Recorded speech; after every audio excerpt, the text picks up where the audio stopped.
Olá, queridos.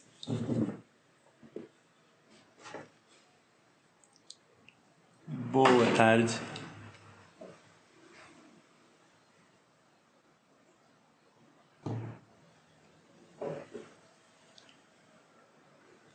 Muito boa tarde para todo mundo.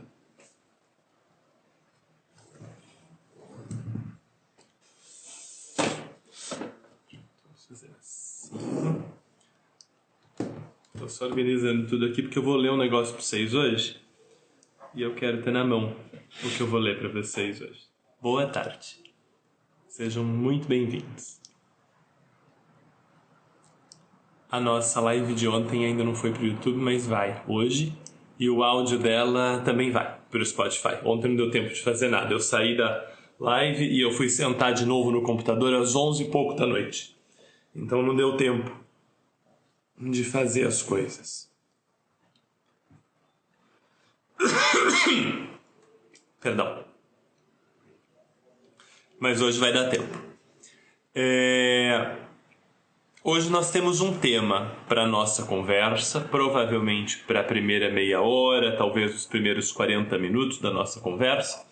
E aí depois a gente bate papo com as perguntas de vocês. E não precisam ser sempre perguntas, podem ser comentários.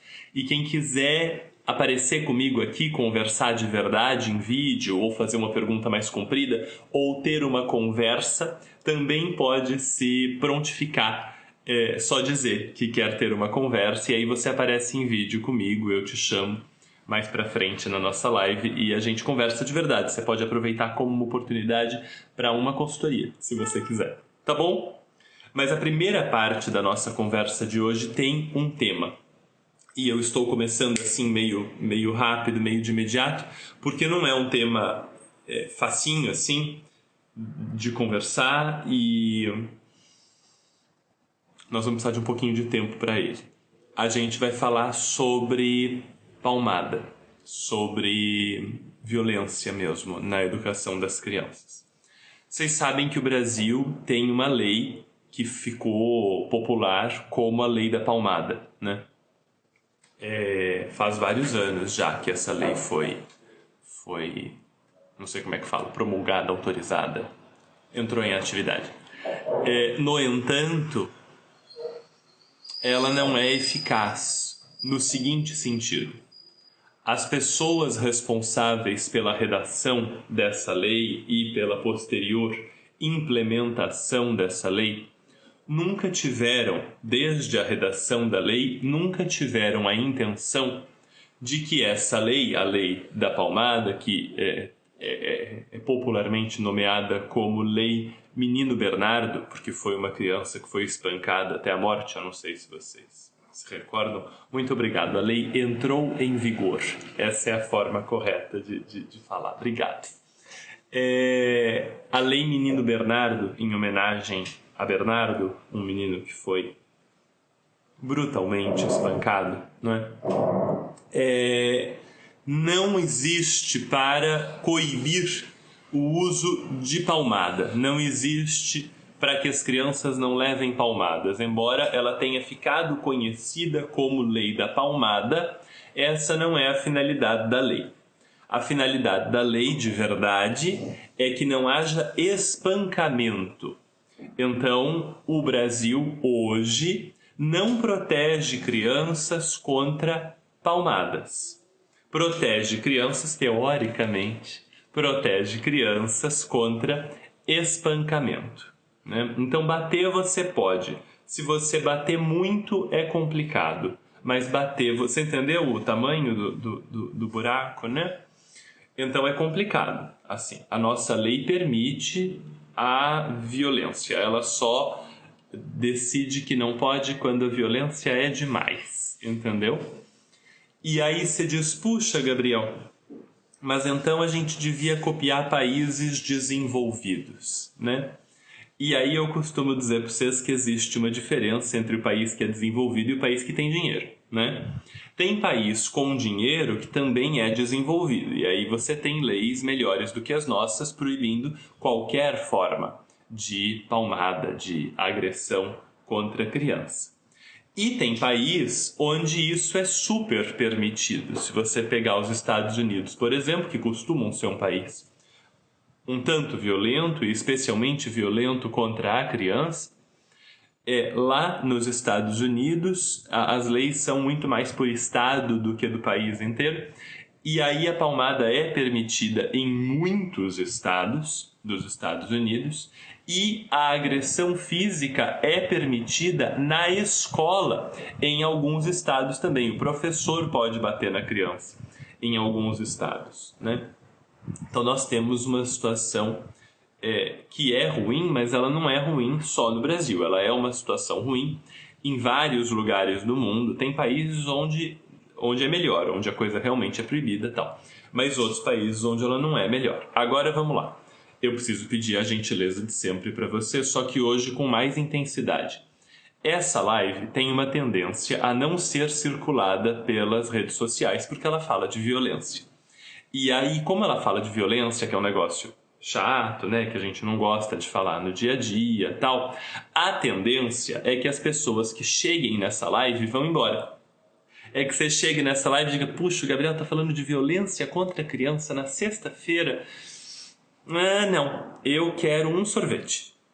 E aí a pessoa vai fazer outra coisa. Ou então, eu quero jogar um joguinho. Ou então, nossa, tava tão legal ver aquele esquema de decoração com plantas para a sala de estar. E agora o Gabriel tá falando de violência. Eu vou voltar para a decoração de plantas na sala de estar. E aí, o que o aplicativo entende é que esse conteúdo não é legal para você. Então, duas coisas. A primeira coisa é você ficar aqui. A primeira coisa é você aguentar o tranco, é você topar conversar sobre isso. Não é fácil, é absolutamente necessário que a gente faça coisas que não são fáceis para que a situação das crianças melhore, tá bom? Não só das crianças que estão dentro da sua casa, né? Porque adultos influenciam adultos. Adultos ajudam outros adultos a mudarem de ideia e de atitude. E só os adultos podem fazer isso. As crianças não vão conseguir mudar esse cenário. Só os adultos podem conseguir mudar esse cenário. Porque uma criança que diga para um adulto que o adulto bater na criança não é uma coisa boa, o adulto tende a não ouvir essa criança. No entanto, se um outro adulto puder ter essa conversa, pode ser que as coisas comecem a mudar. Então, você tem que ficar. Estamos combinados? Diz para mim que nós estamos combinados, por favor. Também não é fácil para mim tocar essa conversa do começo até o final de uma maneira interessante para você. A minha tendência é só falar de números e não deixar essa conversa interessante. Então eu vou fazer o esforço. Faz o esforço de ficar até o final também, tá bom? O final é daqui 50 minutos. Tá bom? A gente vai ficar junto durante 1 hora. A primeira meia hora, 40 minutos, é a parte mais importante dessa conversa. E aí a outra coisa, claro, é você comentar bastante. Comenta tudo que você quiser. Cara de susto, medo, qualquer coisa que você quiser. Manda emoji. Tudo isso ajuda o Instagram a levar essa conversa para mais pessoas e mais pessoas ficarem sabendo sobre os problemas da violência contra crianças. Agora seguimos. Eu quero ler para vocês um artigo de divulgação científica para grande público, para nós mesmo, da Faculdade de Educação da Universidade de Harvard, sobre o efeito da palmada no cérebro, tá bom? Eu vou lendo e comentando com vocês o conteúdo. E sim, compartilhem essa live. Mandem essa live para as escolas. Marca a escola do teu filho. Isso, por exemplo, já é uma coisa maravilhosa. Marca aqui a escola do teu filho, para que a escola do teu filho mande esta live para as famílias da escola. Isso é uma maneira de fazer a live que você está assistindo chegar em 150 famílias, entendeu? E potencialmente melhorar a vida de umas 50 crianças, assim. Então, marca a escola do teu filho aqui, se você quiser. E eles vão poder levar isso para as famílias. E se você é uma escola, pega essa live depois e manda para as famílias da sua escola, porque é um jeito das crianças da sua escola pararem de apanhar. Vocês sabem, gente, mais de 60% das crianças apanham, né? Mais de 60% das crianças apanham em algum momento. Isso é grave, assim, porque é muita criança apanhando, né? E aí a outra coisa que é complicada é que as escolas privadas denunciam menos do que as escolas públicas. Bem menos, né? As escolas públicas denunciam essas coisas para conselho tutelar com mais frequência. A escola privada, muito menos. Então, se você agora marcar a escola do seu filho, isso é uma forma de dizer para a escola: olha, eu estou do teu lado. Se você tiver que denunciar alguma coisa, denuncie. Eu vou continuar do teu lado. É importante que essa denúncia possa acontecer. E a escola particular só vai denunciar se as famílias apoiarem a denúncia. Tá bom? A gente teve uma conversa sobre isso alguns meses atrás, sobre violência sexual, com a Organização Paulista de Escolas Particulares. Eles me chamaram para uma conversa nessa coisa sobre violência sexual, porque o Lar Montessori apoiou muito uma campanha que eles organizaram. E isso ficou muito claro, as escolas tinham medo de falar sobre violência, né? E a escola não pode ter medo, então marca a escola do teu filho. Aqui, marca, bota o arroba e bota a escola do teu filho. Aqui, a escola não pode ter medo, é a escola que protege as crianças quando a família não consegue proteger essa criança. Tá bom? Então nós vamos seguir aqui. E aí eu vou ler para vocês um texto que se chama O Efeito da Palmada no Cérebro. Espancar afeta a resposta cerebral das crianças, levando a consequências duradouras.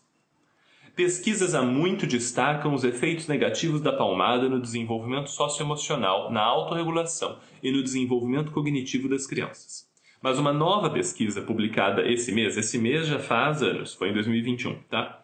Mostra que a palmada altera a resposta cerebral das crianças de maneira semelhante a maus tratos graves e aumenta a percepção de ameaças. Por que é importante a gente dizer isso? Por causa dessa gradação que a lei brasileira faz da palmada e do espancamento, né? Então a gente não proíbe palmada, a gente proíbe espancamento, porque a gente acha que o espancamento é mais grave do que a palmada. Tá fazendo sentido? Então, uma palmadinha não tem problema, um tapinha não dói, né? E a gente acha que o espancamento é muito mais grave que a palmada. Mas o que a gente está aprendendo com esse texto agora é que a palmada altera a resposta cerebral das crianças de maneira semelhante a maus tratos graves. Quer dizer, a palmada e o espancamento têm similaridades na resposta do cérebro. E aí o pesquisador diz o seguinte: as descobertas são uma das últimas evidências para dar sentido às pesquisas dos últimos 50 anos sobre palmadas. Sabemos que as palmadas não são eficazes e podem prejudicar o desenvolvimento das crianças e aumentar a chance de problemas de saúde mental. Isso é um professor do Departamento de Psicologia da Universidade de Harvard. Com essas novas descobertas, também sabemos que pode haver um impacto potencial no desenvolvimento do cérebro, alterando a biologia e levando a consequências duradouras. Aí o estudo se chama Punição Corporal e Resposta Neural Elevada à Ameaça em Crianças. Foi publicado na revista Child Development. E aí ele examinou o funcionamento do cérebro de crianças que foram espancadas, em resposta a ameaças ambientais percebidas em comparação com crianças que não foram espancadas. Esse espancadas é do inglês spanking, que é a palmada e não o espancamento. Em inglês, a palmada, aquele tapa no bumbum da criança, é chamado de spanking. Então, quando ele fala espancada aqui, não é o espancamento. Isso causa uma confusão em português, mas ele está falando da palmada. Então, crianças que levaram palmadas, né? A resposta cerebral de crianças que levaram palmadas e crianças que não levaram palmadas. Depois eu deixo esse documento nos stories aqui do Lar Montessori para você poder baixar, tá bom? As descobertas mostram que crianças que levaram palmadas exibiram maior resposta cerebral, sugerindo que a surra, a palmada, pode alterar a função cerebral das crianças de maneira semelhante a formas graves de maus tratos. O estudo analisou quase 150 crianças, foram 147 crianças, incluindo algumas que foram vítimas de palmadas e outras que não foram, nos primeiros anos de suas vidas, para ver possíveis diferenças no cérebro. Usando avaliação por ressonância magnética, que é uma das formas mais modernas de se olhar o cérebro de criança, os pesquisadores observaram mudanças na resposta cerebral enquanto as crianças visualizavam uma série de imagens com expressões faciais que indicam resposta emocional, como carrancas e sorrisos. E aí que vem a parte crucial disso aqui. Eles descobriram que as crianças que foram espancadas tiveram uma resposta de atividade mais alta nas áreas do cérebro que regulam essas respostas emocionais e detectam ameaças, até mesmo para expressões faciais que a maioria considera não ameaçadoras. E aí, eu tenho um negócio que eu queria ler para vocês. Eu achei que o livro estava aqui na minha mão. Eu não preciso ler, eu tenho de cor. No livro Mal Profundo, que eu mostrei para vocês nas últimas lives, a professora Nadine Harris, que é atualmente também professora, mas é médica e pediatra, ela fala para nós de um experimento feito com crianças que foram vítimas de violência e crianças que não foram. E aí se mostra para essas crianças figuras muito simples de dia a dia. Uma figura, por exemplo, mostra um pai embaixo de um homem, não necessariamente um pai, um homem, saindo debaixo de um carro. Ele estava fazendo reparos debaixo do carro, ele está saindo debaixo do carro. E aí do lado dele tem um filho menino de uns 3, 4 anos de idade segurando uma caixa e uma filha menina também de 4, 5 anos de idade segurando um martelo. E ele está saindo debaixo do carro. Ninguém tem cara de medo na foto, ninguém tem cara de agressão na foto, de susto, de nada. Tá todo mundo bem ali. Para uma pessoa que nunca passou por nenhum tipo de trauma, nem nada assim, você olha para essa foto e o que você descreve nessa foto tem um pai que estava consertando o carro da família, provavelmente. Ele está saindo debaixo do carro e os filhos dele estão ajudando. O menino está com uma malinha de ferramentas e a menina está com um martelo na mão, porque eles estão ajudando o pai, passando as ferramentas para ele. Essa descrição da fotografia que eu falei para vocês, essa descrição que eu dei agora, faz sentido para vocês? Essa descrição de, ele está saindo debaixo do carro, o menininho está com uma caixinha de ferramenta, a menina com um martelinho, e ele está saindo debaixo do carro. Essas crianças estão ajudando esse pai a consertar o carro. Faz sentido essa descrição? Você pode dizer que a foto é machista, porque é o homem que está consertando o carro e não a mulher, tal. A gente entra nisso outra hora. Mas essa descrição faz sentido? Ela é coerente?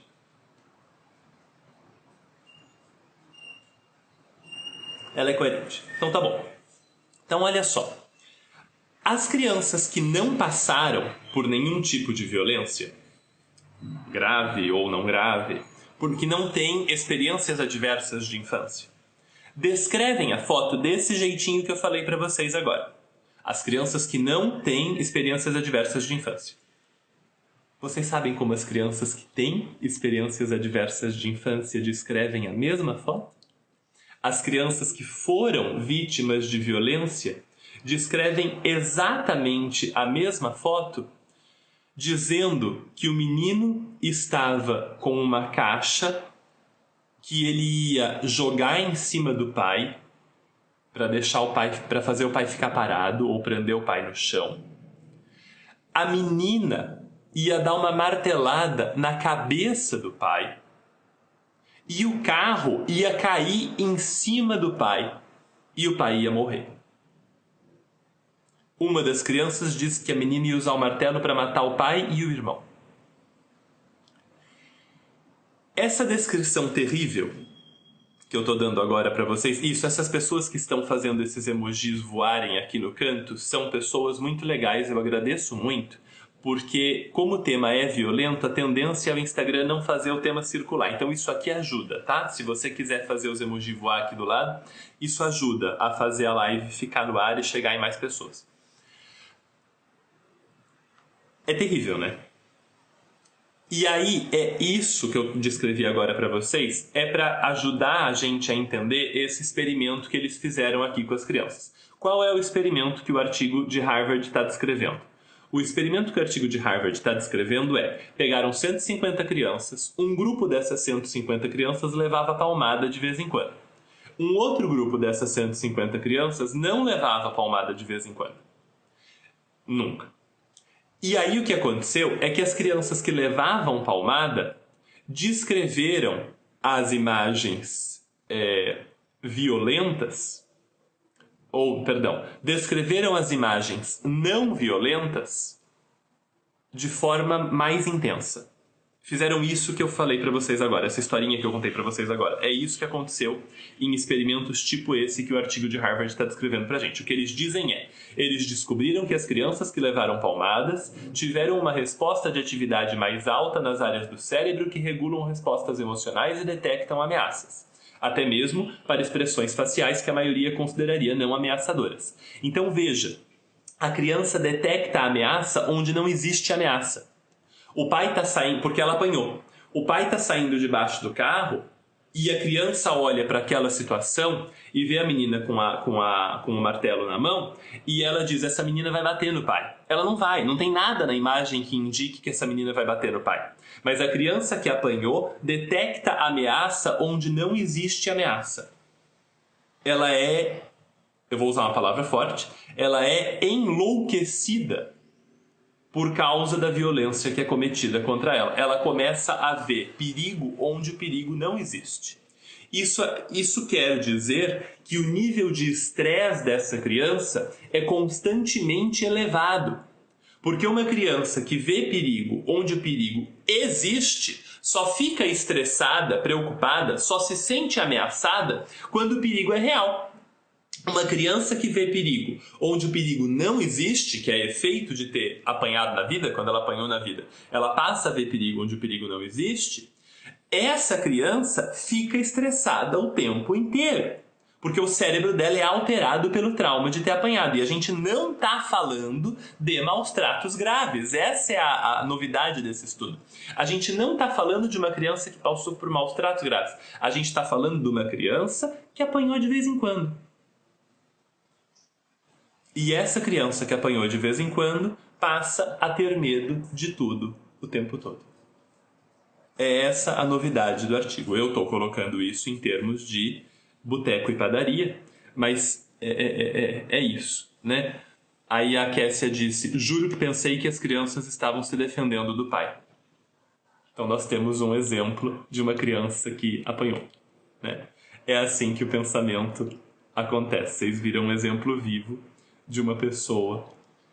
Obrigado pela tua honestidade, pela tua sinceridade.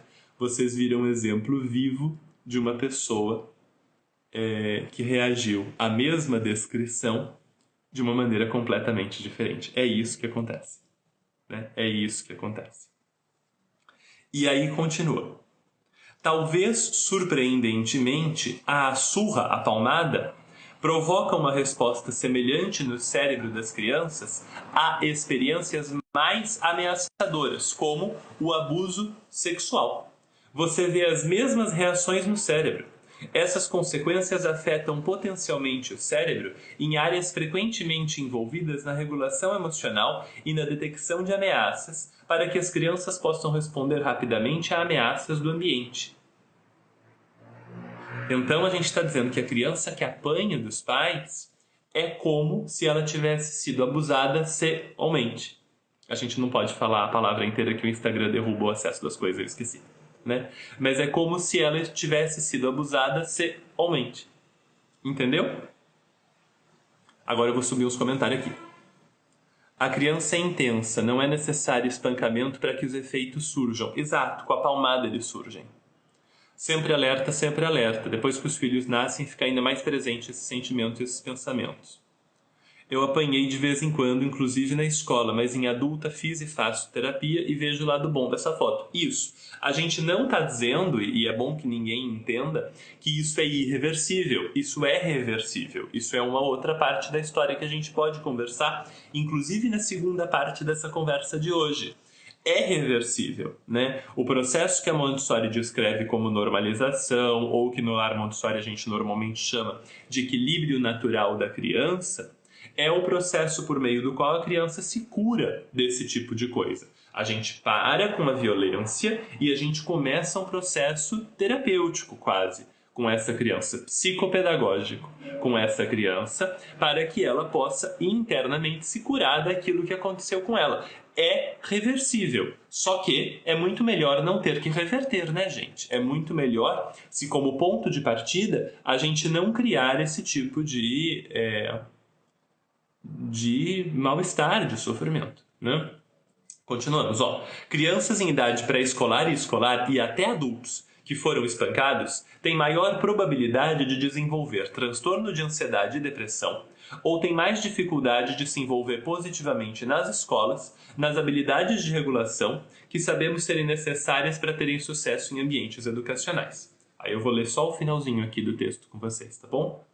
Embora tenhamos a tendência de pensar na palmada como uma prática ultrapassada, ainda é uma forma incrivelmente comum de disciplina usada entre os pais e até mesmo nas escolas, apesar da pesquisa vincular a prática a resultados negativos. Existem apenas 62 países com proibição de punição corporal. Além disso, quase um terço dos pais nos Estados Unidos, a pesquisa dos Estados Unidos, relatam espancar seus filhos todas as semanas, muitas vezes com efeitos e implicações prejudiciais. Então a gente está falando, no caso dessa pesquisa, de 62% dos adultos dizendo que batem nas crianças todas as semanas. Isso são 52 surras por ano, né? Todas as semanas. Crianças em idade pré-escolar e escolar e até adultos, parará, aquilo que eu já li para vocês, né? Tem mais dificuldade e tudo. Então, uau, né? Um grande uau. Terminei a leitura aqui, depois eu pego o texto e boto nos stories para vocês podem ler e podem baixar. O texto está em inglês, eu passei por um tradutor automático e li a tradução para vocês, tá bom? É possível reversão na fase adulta? É possível. Aquele livro que eu comentei essa semana algumas vezes, chamado Corpo Guarda as Marcas, fala um pouco sobre isso. O Despertar do Tigre também fala um pouco sobre isso. E a minha sugestão é que se você sente que isso faz parte de você, que você busque terapia. Terapia vai te ajudar, né? Terapia ajuda a gente a se libertar e se curar de trauma e até a começar a ajudar outras pessoas nesse caminho um pouquinho, tá bom? Então essa é a primeira parte. A segunda parte é que mesmo que a coisa seja crime, como a Fátima colocou para nós aqui, isso não quer dizer que ela não aconteça, né? No Brasil, por exemplo, estupro é crime. Né? Eu fico aqui falando as palavras que vai fazer o Instagram derrubar a live, mas é a vida. A gente tem que falar de coisas difíceis, a gente tem que usar palavras difíceis, né? É crime. Abuso sexual é crime. Essas coisas são todas crime. E elas acontecem há minutos. Acho que a cada 6 minutos uma mulher no Brasil, né? Então... eu fechei aqui o computador. Não tá gravando mais. Eu vou ter que pegar o áudio da live depois e botar no computador. Então, não é porque é crime que não acontece. E contra a criança, ainda muito mais. Porque a criança não tem a denúncia. Né? Para uma criança denunciar é muito mais difícil. Ela sabe, por exemplo, ou as famílias contam para as crianças, que se as crianças denunciarem, isso provavelmente vai querer dizer que elas vão ser tiradas da guarda da família. E aí essa criança tem que fazer a escolha, ela pode pegar o telefone escondido e denunciar, mas ela tem que fazer a escolha entre não denunciar e continuar sendo vítima da palmada, ou denunciar e ser levada para fora de casa, ficar sem os pais. Você percebe que é uma escolha inescolhível? Essa criança não tem como fazer essa escolha de verdade, ela é uma escolha impossível, né? Reage, minha gente. Bota aí os emojis, os comentários. Isso, esse tipo de comentário aqui, que nem a morada do mundo. Pergunta é maravilhoso, porque aí a gente conversa e o Instagram empurra a gente pra frente. Essa live é terrível, Kézia. Essa live é terrível. Pra mim, também apanhei, gente. Apanhei, já falei isso pra vocês, né? Não é segredo. Também apanhei, né? Não é legal falar sobre isso. Dói, incomoda, é dolorido, né? E não é uma questão de dizer, os meus pais foram pessoas terríveis. Não, às vezes foram pessoas maravilhosas que não tinham o que vocês têm. Não tinham o conhecimento que vocês têm, não tinham a oportunidade de transformação que vocês têm, não tinham as lives que a gente tem, não tinham os textos que a gente tem, não tinham os livros que a gente tem. Essas coisas não eram informadas, não eram traduzidas, não eram comunicadas, tinha tabu ao redor de tudo isso. Né? Às vezes eram pessoas ótimas que foram traumatizadas nas suas infâncias e só passaram isso adiante porque não foram estimuladas o suficiente para a transformação. Então, não é uma questão de dizer, nossa, como foram terríveis, ou de dizer, nossa, como são terríveis os pais que batem nas crianças. Não é este o ponto. Não é dizer, você é uma pessoa ruim porque você bate no teu filho. É dizer, bater na criança é ruim. Você, eu acredito que não seja uma pessoa ruim de verdade, mas bater na criança é ruim. Vamos conversar. Vamos aceitar que de vez em quando a gente faz coisas que a gente não acha que são boas e que a gente é capaz de mudar essas coisas, né? Vamos conversar sobre o que a gente faz e que não é bom, para que a gente tenha a oportunidade de mudar. Não é uma questão de dizer, olha, você vai para a praça pública e eu não vou esquecer do que você fez com seu filho, que coisa horrível, você é uma pessoa péssima. Não é isso, não. Não pode ser, porque se a gente parte para essa fala, se a gente parte para a acusação, essas pessoas não vão nem ouvir a gente, elas vão todas fugir da gente, né? Então não é isso. É conseguir conversar, sabe?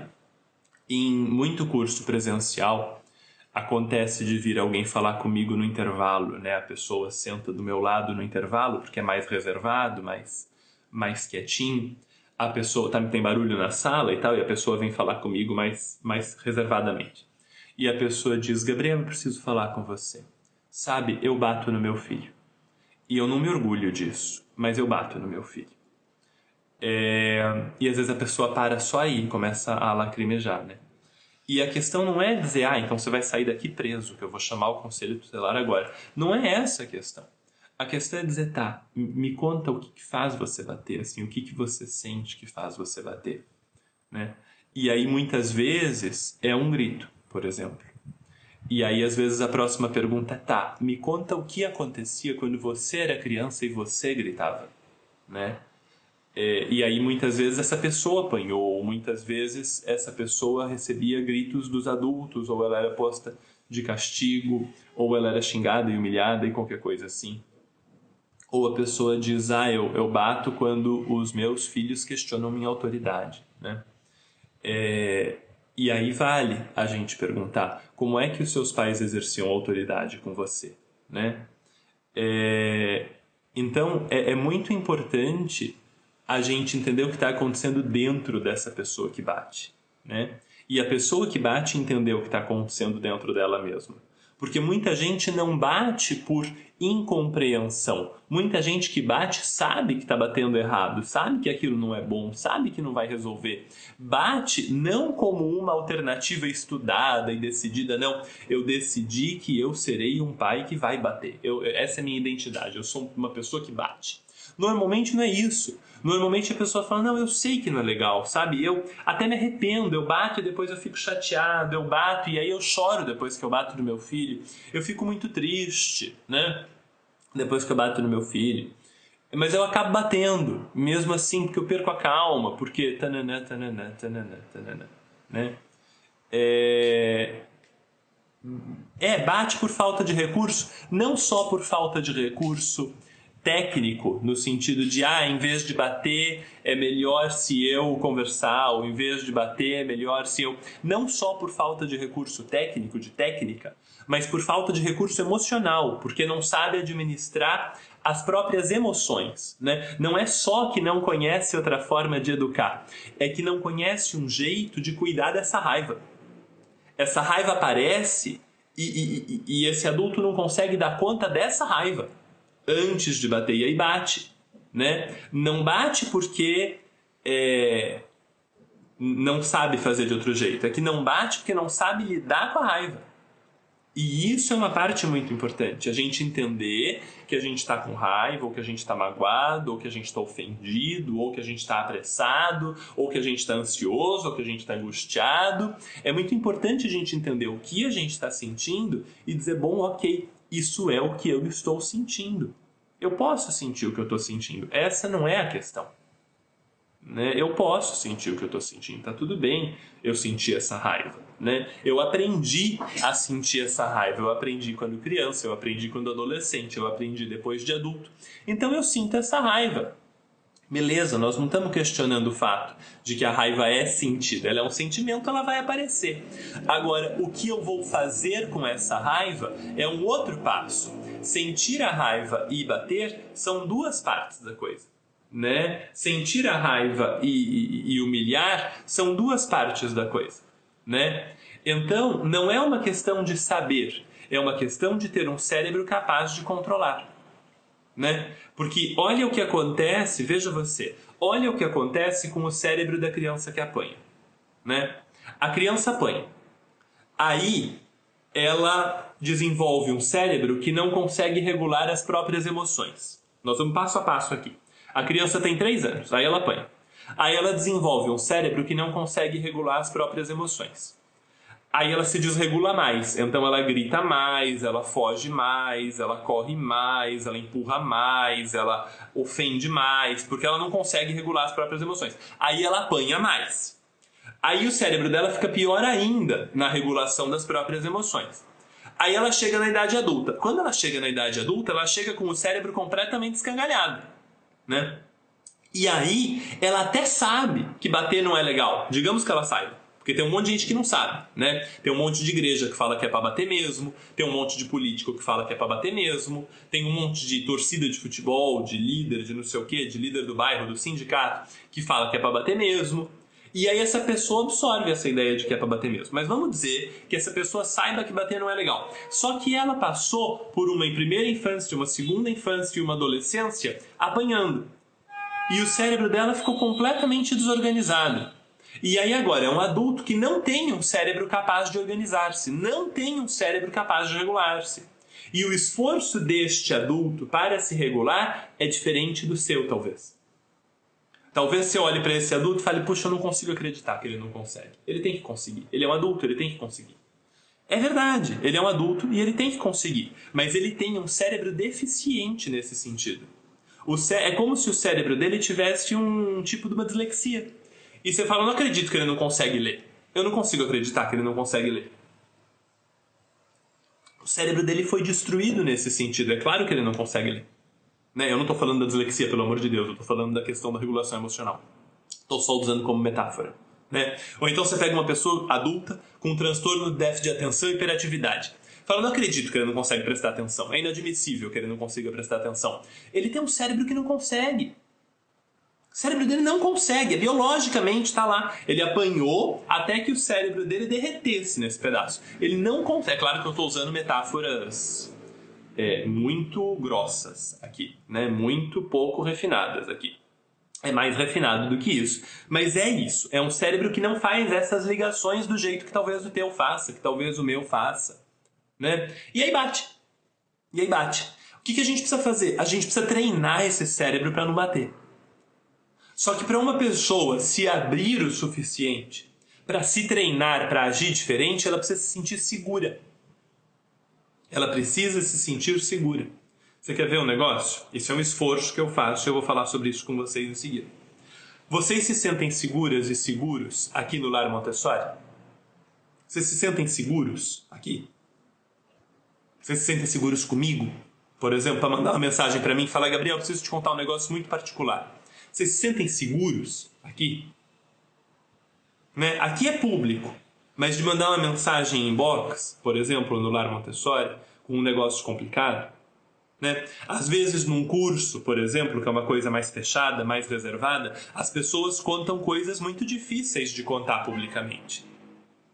Né? Compartilham com o grupo coisas muito difíceis de compartilhar publicamente. Lá no grupo do WhatsApp do Programa de Estudos em Rede, o grupo do WhatsApp da formação de educadores assistentes, o pessoal conta coisas que são muito difíceis de contar publicamente. Né? Por quê? Porque a tentativa é tornar este espaço um espaço seguro. Por que eu quero que esse espaço seja seguro? É por você? Então, meu amor, no fundo, não é por você. Eu gosto de você. Eu quero que você viva bem. Eu quero que você seja feliz. Mesmo, eu quero. Mas no fundo, eu tento criar este espaço seguro não é por você. É por causa do teu filho e do teu aluno. Porque se esse espaço não for seguro, se você não puder entrar aqui aberta e vulnerável, se você tiver vontade de fugir quando você vê alguma coisa do Lar Montessori porque é uma acusação, por exemplo, aí você não fica. E se você não ficar, você não se transforma. E aí quem se lasca é teu filho ou teu aluno. Então, no fundo, eu faço este ambiente todo para você por eles. Mas é seguro mesmo. É seguro porque, por exemplo, se nos comentários do Lar Montessori uma pessoa é grossa com outra pessoa, sumariamente aquela pessoa tem o comentário deletado, eu vou lá no inbox, mando uma mensagem e falo, olha, esse teu comentário não combina com essa página, você pode continuar na página, tua conduta não pode ser essa. E aí se a pessoa não muda, aí ela é bloqueada da página. Porque a página precisa permanecer sempre segura. Isso é verdade no blog, no YouTube, no Instagram, nos cursos, em todos os lugares. O ambiente de vocês precisa ser seguro, para que vocês possam se transformar nesse ambiente e possam levar isso para as crianças. E por que eu estou contando isso? É para dizer, nossa, o Lar Montessori é muito legal? É muito legal. São 12 anos costurando esse negocinho aqui, não tem um comentário que você vai ler nos posts do Lar Montessori xingando outra pessoa, incriminando outra pessoa, discriminando, não tem. Você pode procurar que você não vai achar. Né? Porque é tudo apagado sumariamente. Em 12 anos de trabalho não escapou um que eu tenha consciência. Se você vir algum, você me conta que não vai escapar. Né? Agora, não é para dizer, que legal que é o Lar Montessori, é para dizer, façam isso também. Dá trabalho. Esse trabalho de manter o ambiente seguro é um trabalho emocional. O trabalho de manter o ambiente seguro é um trabalho emocional, não é um trabalho técnico. Você precisa, por exemplo, ir lá conversar com as pessoas que não estão bem. Né? A pessoa não está bem, ela te disse que ela não está bem, ela precisa de cuidado. Mesmo que você não possa dar um cuidado profissional, você pode dar um cuidado humano. Então, eu não sou psicólogo, eu não posso dar um amparo, vamos dizer, de terapia para essa pessoa. Isso eu não tenho como fazer, nem tento fazer, nem nada. Mas eu posso conversar. E você também pode conversar. Se você não conseguir conversar, você pode ouvir. Às vezes você não tem o que dizer, mas você sempre tem como ouvir. E isso cria ambientes seguros para as pessoas. É muito difícil a gente pensar nisso, mas eu quero contar um outro negócio para vocês. Existem uns documentários sobre masculinidade, né? Depois eu também posso botar link nos stories, se vocês quiserem. É um assunto paralelo, mas que ajuda a entender essa questão. Homens, com muita frequência, são violentos com mulheres. Com enorme frequência, homens são violentos com mulheres. Alguns desses homens são penalizados por causa disso, né, diante da lei. E é indicado que esses homens vão participar de grupos de apoio para a masculinidade ou que façam uma terapia voltada para essa questão. Isso é uma sugestão, inclusive, de assistentes sociais, de promotores de justiça, etc. e tal, que esses homens vão participar dessas coisas. Agora vem a parte interessante. Esses grupos que trabalham com masculinidades tentam criar um ambiente excessivamente seguros, extremamente seguros, profundamente seguros para esses homens. E tem que ser, porque esses homens têm que passar por uma transformação profunda. Não adianta só a acusação, eles precisam mudar. Então o ambiente precisa ser seguro. E aí eu vou contar um negócio para vocês que agora é a parte legal.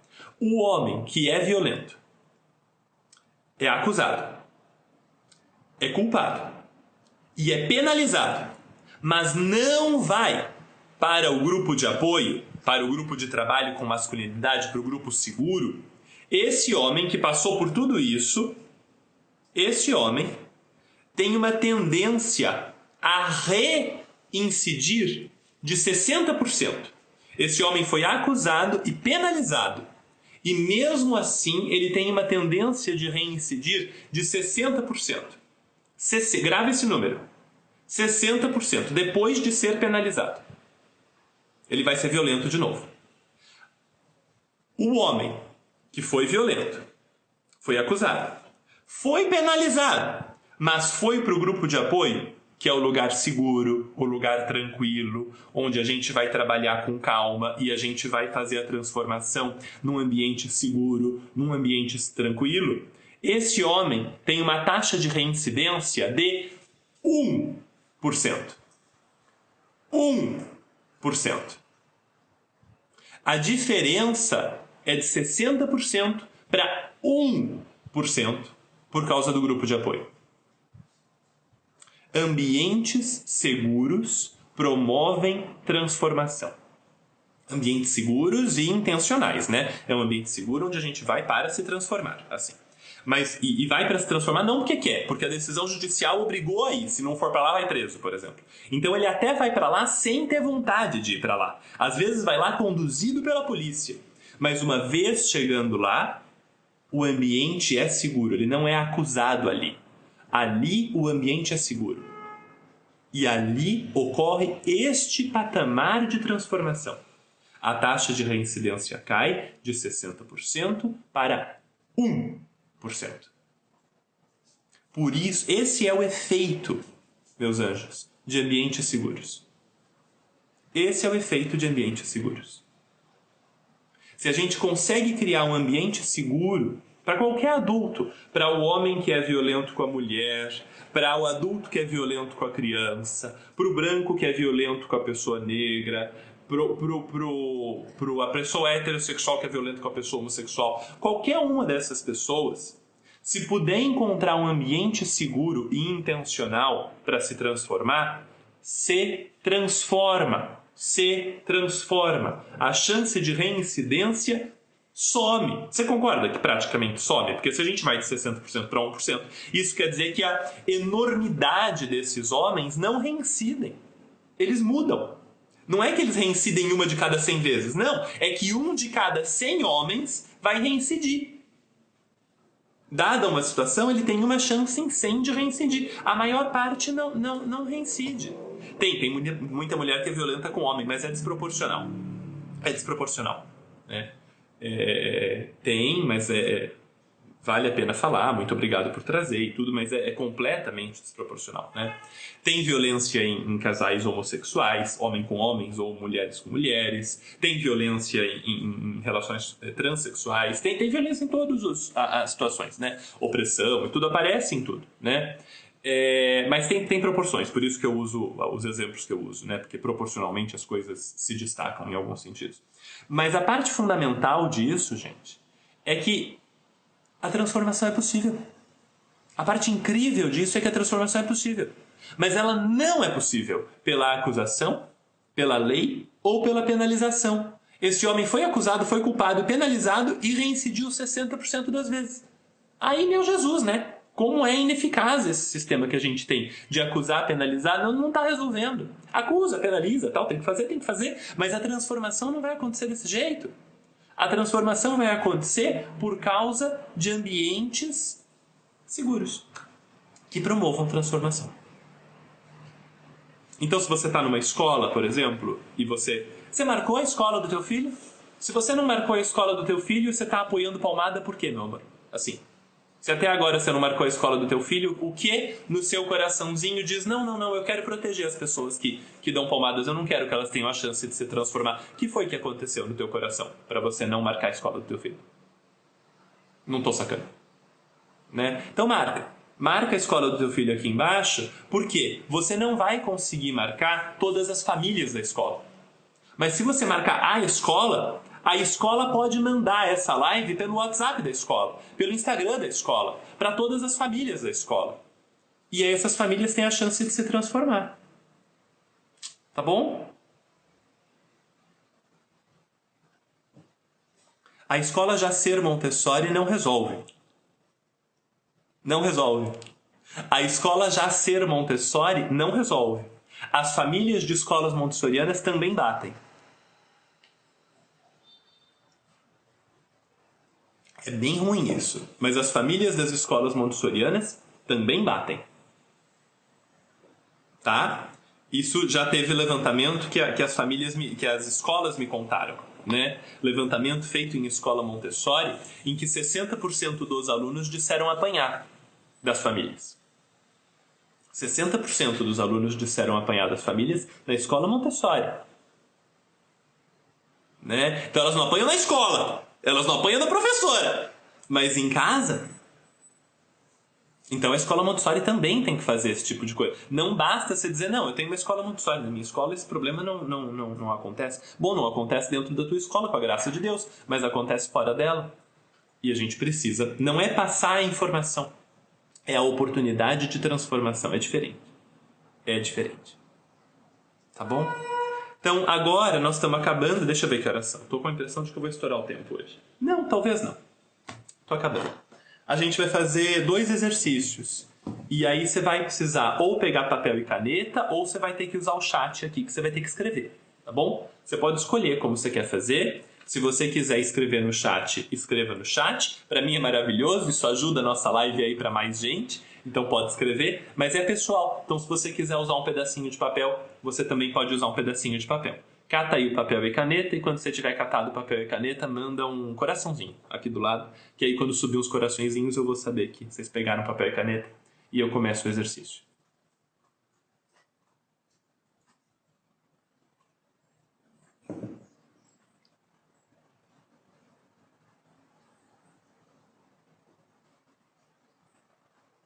Então, belezinha. Então vamos trabalhar. O exercício que a gente vai fazer é o seguinte. Você vai escrever no papel qual é o tipo de atitude das pessoas que te dá um nó na boca do estômago. Sabe essa parte aqui assim, na boca do estômago? Quando acontece alguma coisa, tem uma parte do teu estômago que faz assim, não tem? Que parece que ela se aperta todinha, né? Apertou tudo ali? Pois é. Você vai escrever nesse papel que tipo de atitude das pessoas gera esse nó na boca do teu estômago. Isso pode ser a atitude das crianças que gera esse nó na boca do teu estômago e pode ser a atitude de adultos que geram. Eu não quero essas palavras. Eu não quero injustiça, eu não quero autoritarismo, eu quero uma atitude do tipo uma pessoa jovem gritar com uma velhinha na rua, alguém roubar a barraca de um morador de rua, de uma pessoa em situação de rua, perdão, alguém gritar com um atendente no mercado. Eu não quero palavras, eu quero a descrição das atitudes, da forma mais pé no chão que você puder. Quando alguém bate, preconceito não vale, você vai me descrever. Quando alguém vira para uma pessoa negra e fala que ela não pertence àquele lugar, você vai descrever uma situação. É mais difícil do que o que vocês estão fazendo aqui com a palavra. Palavra não me interessa, não é essa coisa assim, não. Eu quero uma descrição de uma atitude. Vamos lá. Eu sei que é mais difícil, a gente tem uns minutinhos e nós vamos usar do melhor jeito possível. Vamos lá. Bater e desrespeitar crianças e idosos. Gritar com crianças. Vamos lá. Que mais que a gente tem? Nós estamos nessa para transformação, né, meu povo? Transformação dá trabalho mesmo.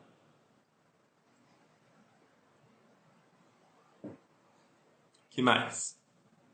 Menosprezar a pessoa. Quando alguém diz que é para outra pessoa calar a boca porque ela não sabe de nada.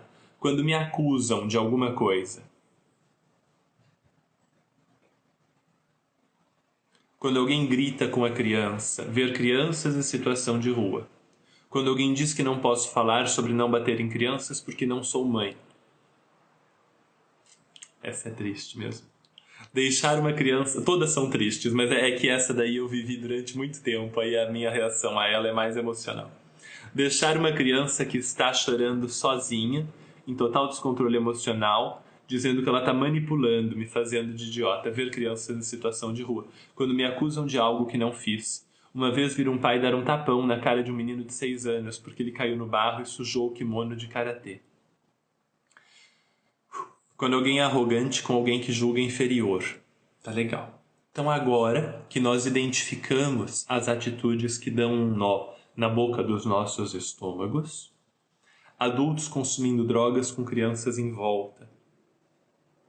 Agora que nós identificamos, a gente vai tentar identificar qual é a emoção que acompanha isso.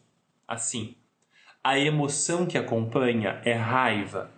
A emoção que acompanha é medo, é desespero, é angústia, é desesperança, é compaixão. Qual é a emoção que acompanha essa sensação na boca do estômago?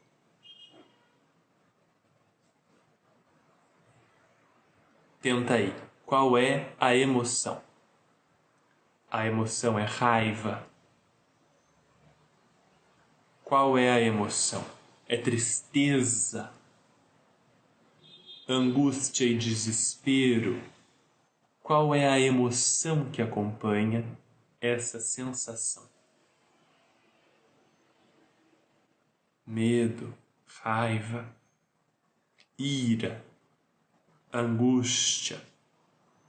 Não precisa ficar só na lista que eu fiz. Se vocês quiserem pensar em outras emoções, tragam outras emoções. Quanto maior for o nosso vocabulário emocional, mais saudável é a nossa vida emocional, porque a gente identifica as nossas emoções.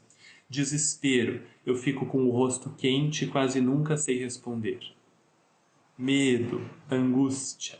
Fico paralisada. Raiva e impotência. Tá ótimo. Entrar ótimo é maravilhoso, né? Mas assim, seguimos. Então, agora, quais são as outras reações no teu corpo? Além da boca do estômago ficar apertada, as mãos ficam suadas, os braços contraem, a sua cabeça dói, você sente frio na barriga, você fica com a boca seca, a sua perna treme, você tem vontade de fazer xixi. Quais são as outras coisas que acontecem no seu corpo? No corpo. Né? Então falamos do corpo um pouquinho, aí falamos das emoções, estamos voltando para o corpo.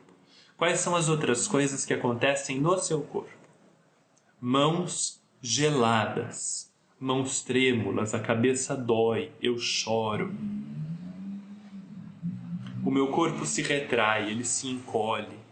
Tremedeira, mãos suadas e trêmulas, dor de barriga. Frio na barriga e vontade.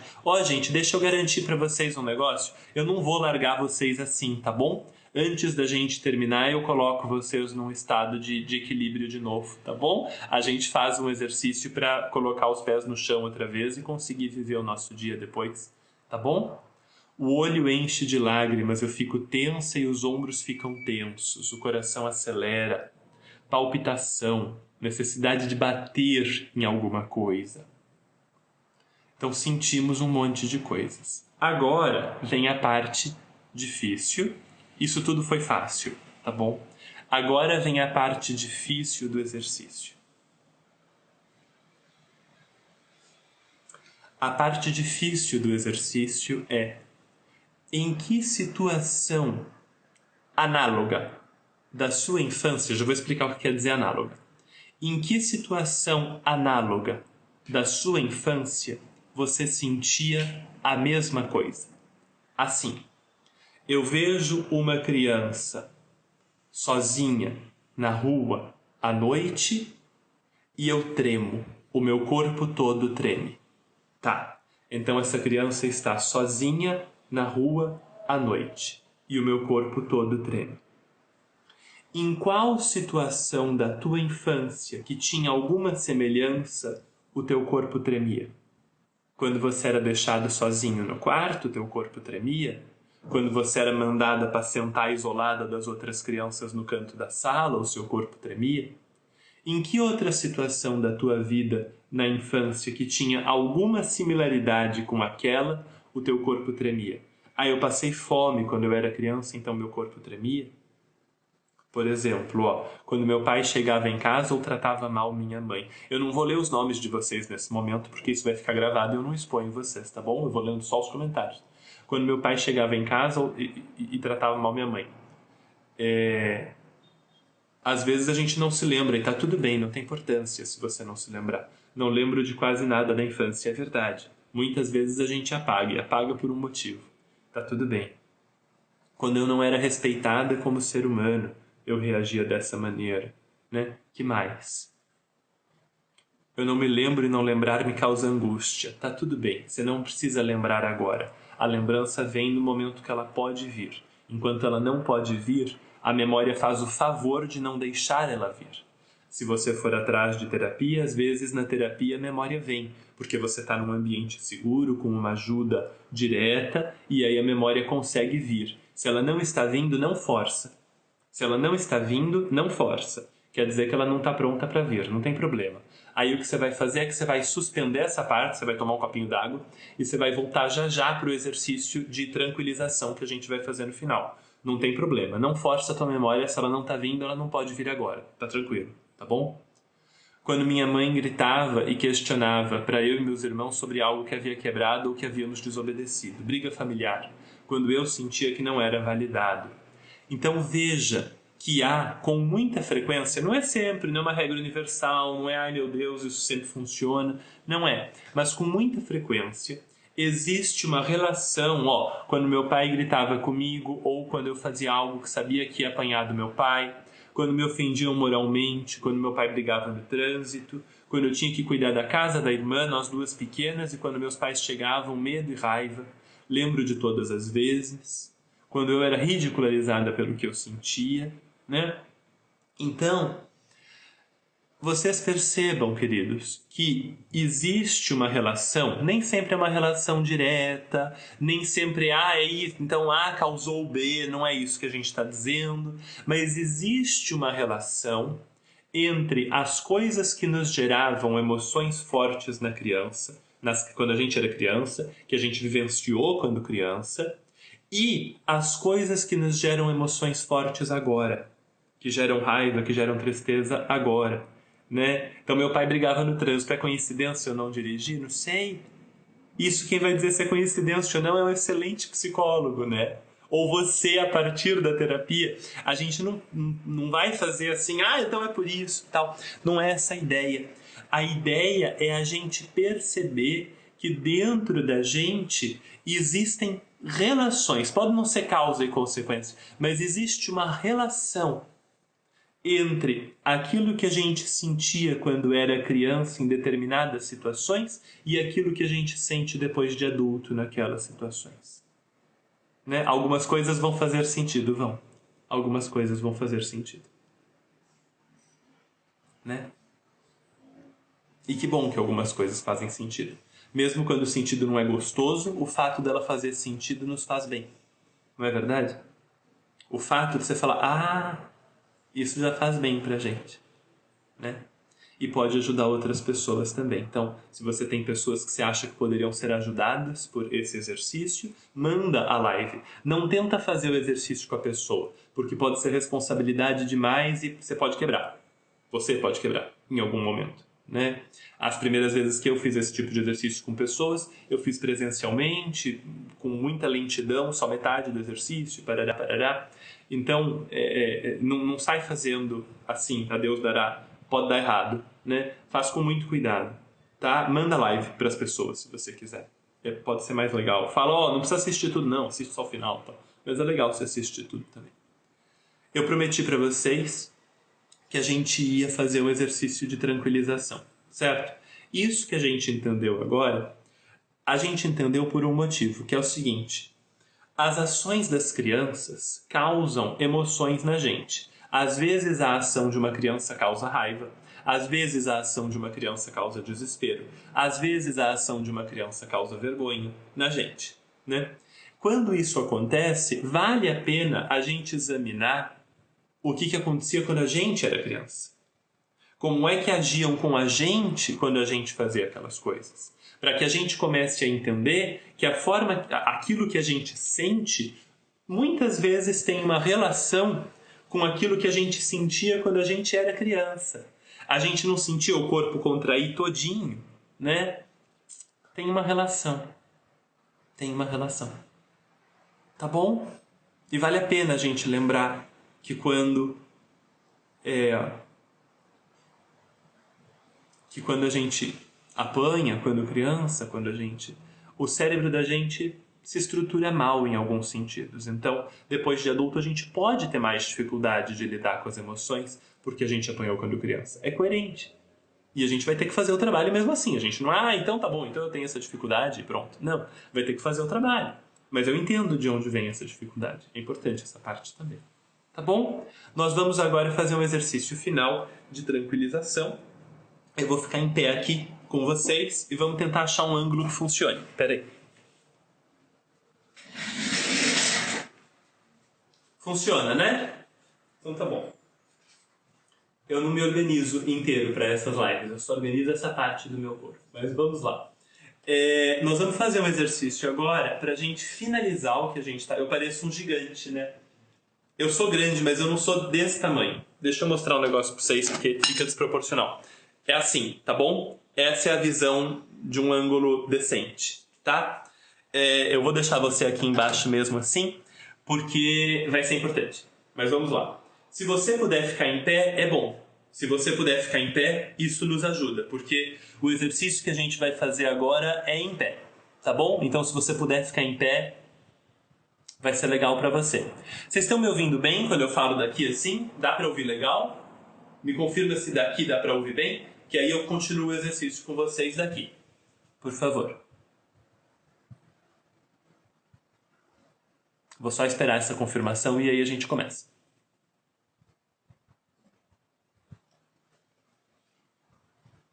Tá bom, então vamos lá. Tá legal. Então vamos lá. O que você vai fazer é que você vai ficar assim com o teu corpo solto, totalmente solto. E você vai dar 3 respirações profundas, sentindo primeiro os teus pés no chão. A primeira coisa que você vai sentir são os seus pés no chão. E aí você vai sentindo para cima. Então você sente os seus pés bem apoiados no chão.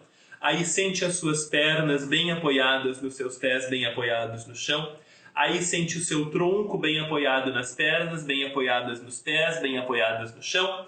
Aí a sua cabeça e os ombros apoiados no tronco, apoiados nas pernas, apoiados nos pés, apoiados no chão.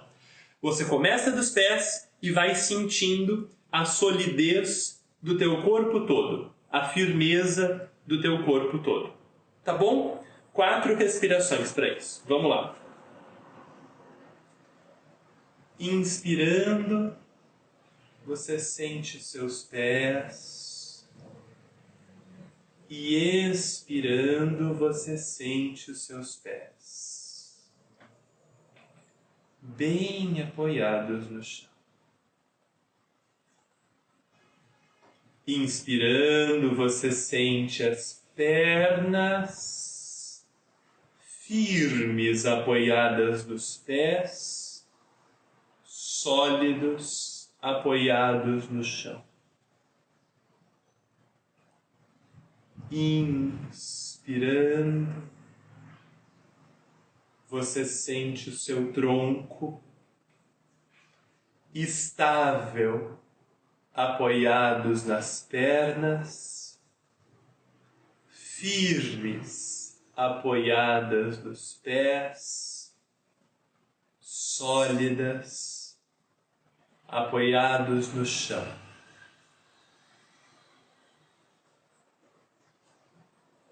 Você inspira e expira e sente a sua cabeça segura, apoiada no seu tronco, apoiado nas pernas, apoiado nos pés, apoiados no chão. Tudo é sólido, seguro e firme, porque debaixo dos seus pés no chão está a terra, e a terra é segura e firme. A sua cabeça está nos seus ombros, que está no seu tronco, que está nas suas pernas, que está nos seus pés, que está no chão. E o seu chão é a terra, e a terra é sólida, segura e firme. A terra pode receber de você qualquer emoção. Ela recebe generosamente e te ajuda a transformar qualquer emoção. Então agora, o próximo passo é que você vai inspirar e ao expirar, você vai se abaixar e tocar o chão com as mãos, aqui embaixo. Você vai se abaixar e tocar o chão com as mãos. E vai entregar para o chão as emoções difíceis que você ainda está sentindo agora. Você vai inspirar e expirar 4 vezes. Cada vez que você inspirar, você vai reconhecer as emoções difíceis E cada vez que você expirar, você vai deixar essas emoções no chão.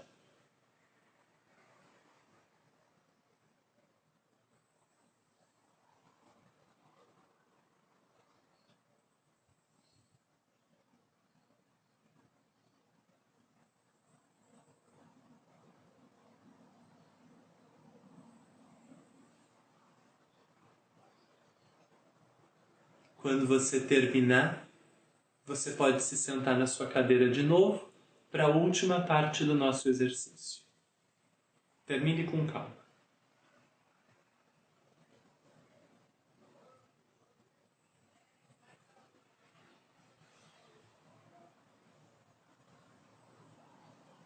Aí a gente pode sentar de novo. E na última parte do nosso exercício, você vai sentar com a coluna reta, você vai fechar os olhos e a gente vai respirar outras 4 vezes. Inspirando, eu sinto o meu corpo inteiro. Expirando, eu sinto o meu corpo inteiro.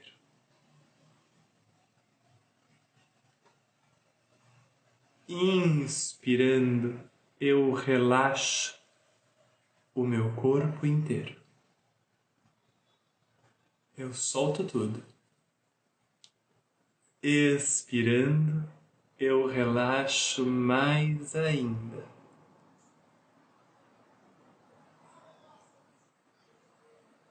Inspirando, eu percebo a solidez do meu corpo, com os pés apoiados no chão e a coluna reta. Expirando, eu percebo o meu corpo relaxado e tranquilo, solto e em paz.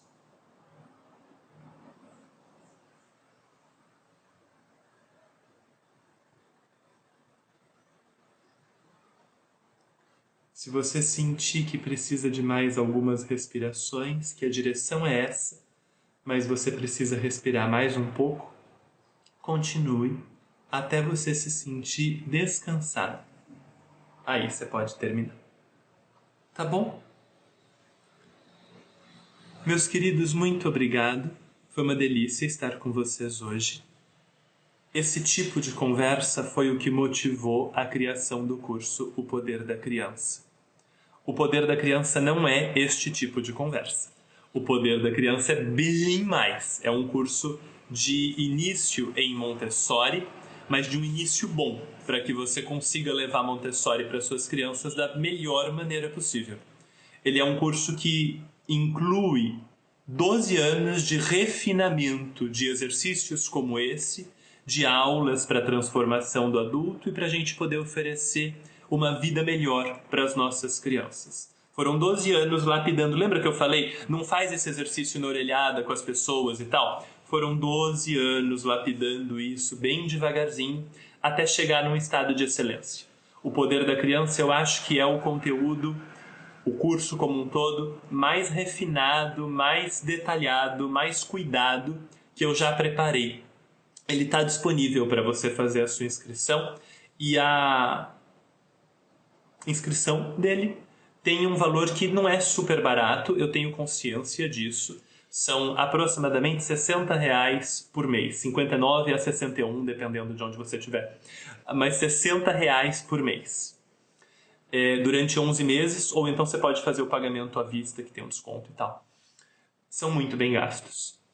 São muito bem gastos. Assim, vai te dar saúde, vai te dar sossego, vai te dar certezas, vai te dar umas dúvidas boas também e vai te ajudar a saber que você está fazendo a coisa certa com as suas crianças. Então, se você quiser ir mais fundo do que a gente vai nessas lives, aqui a gente só consegue fazer um trabalho superficial porque eu preciso encerrar tudo em 1 hora e talvez a pessoa nunca mais apareça. Então aqui só dá para fazer um trabalho superficial. Isso que a gente fez hoje foi um trabalho superficial. Eu sei que não parece, mas isso que a gente fez hoje foi um trabalho superficial. Se você quiser ir muito mais fundo, vá lá no Poder da Criança. A Marina fez a gentileza de vir aqui comentar. Estou amando o curso, eu já vi todas as aulas. A Verônica falou que é maravilhoso, quem não fez adquira sem medo. E que está sendo maravilhoso, a Mariana falou.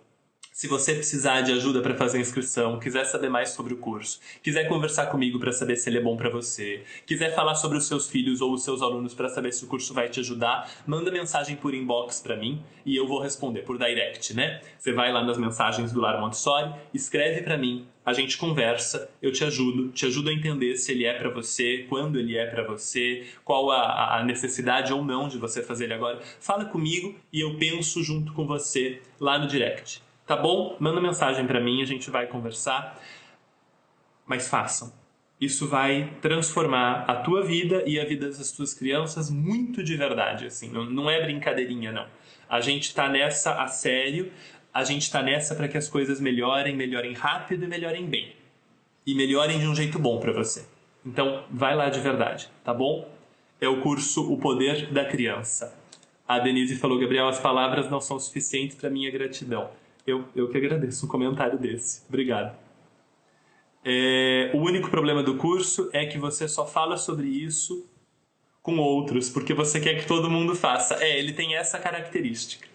O pessoal que está entrando no Poder da Criança tem feito um trabalho de quase que de catequização das outras pessoas para dizer, vocês precisam ver o Poder da Criança. Ele é muito grande, ninguém está vendo o suficiente.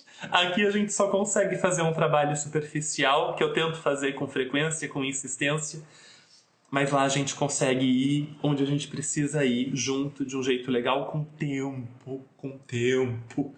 E tempo faz milagres na vida da gente. Então, vai lá, tá no link da bio do Lar Montessori e tal, mas se você quiser, manda mensagem pra mim no direct e eu te explico tudo o que você precisar, tá bom? Meus queridos, um final de semana maravilhoso pra vocês. Eu não sei se eu volto aqui no final de semana ou se eu vou respirar até segunda. Eu conto pra vocês no final de semana, tá bom? Vai ter Reel, no entanto. Eu vou aprender a fazer Reels de novo esse final de semana. Mas a gente se encontra, se não no final de semana, na segunda-feira. Tá bom? Um abraço grande para vocês, muito obrigado, foi uma conversa importante da gente ter e obrigado por ficarem até o final. Mandem pro povo, marquem as pessoas, depois na publicação final lá que fica disponível, marca o pessoal, curte, comenta, compartilha, faz as coisas que tem que fazer para que isso chegue em todo mundo. Tá bom? Um abraço, tudo de bom e sobretudo um final de semana delicioso para as crianças que vão viver com vocês. Tá bom? Que é para elas. Tchau, queridos. Tchau.